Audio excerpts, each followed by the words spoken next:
Hello guys, this is Mr. Siege. Now, have you ever wondered how to set up a tower and fire upon range in Rise of Kingdoms? Now, I am, of course, Mr. Siege. Now, I specialise in this kind of thing. And if you haven't seen my channel, go and check it out because it's everything to do with ranged combat. That's engineering commanders in Rise of Kingdoms. Now, in this video, I want to show you how you can set up towers if you're a new player. I mean, many people already know how. They're obviously playing the game for quite a while, like myself. But it can be a very effective way of playing in Rise of Kingdoms. First of all, you'll need to have unlocked the State Forum. And in here, you can do things like travel, which will gain you armaments. You can pick your preferred formation, and I'll get onto this later, because V formation is the one we want, guys, for setting up these towers. Now, if you go into your commander view and pick on a commander, you can press onto this area here, which is your formation. Now, once you're in V formation, that is where you can use ranged towers and basically launch ranged basic attacks. Obviously, we've got loads of different formations available now, but only V formation. That's the only one that you can set up these towers and fight in ranged combat. So you can equip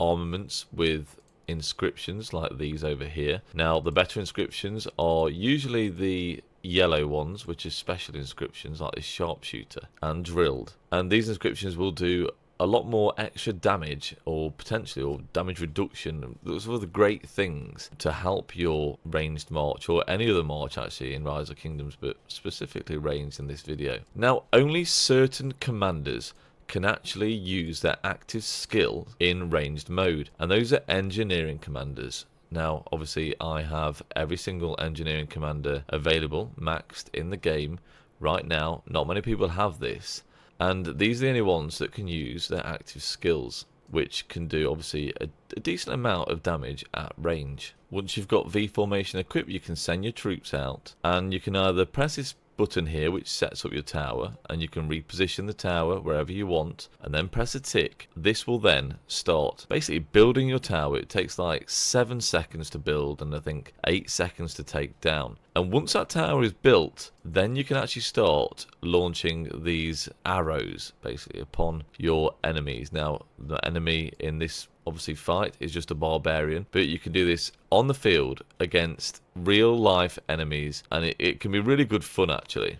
Now, in a real life battle, as long as you've got a decent field in front of you, you can potentially launch all these attacks without receiving active skill damage in return. You'll take a small amount of white damage, but overall you can get some really great reports, potentially in the right situations, you know, with the right gear and the right commanders. Here's an example of me using 3 ranged marches in tower mode, fighting against real life troops in a practice Ark of Osiris match. And as you can see, I'm doing quite a lot of damage to those enemy troops whilst being behind some other field marches. If you think this could be a thing for you, don't forget to go and check out some more of my videos. And if you have any questions, don't forget to ask them in the comment section. So guys, I hope you enjoyed this quick insight into Engineering Commanders V formation and fighting at a distance in your tower in Rise of Kingdoms. If you like the video, please don't forget to like and subscribe,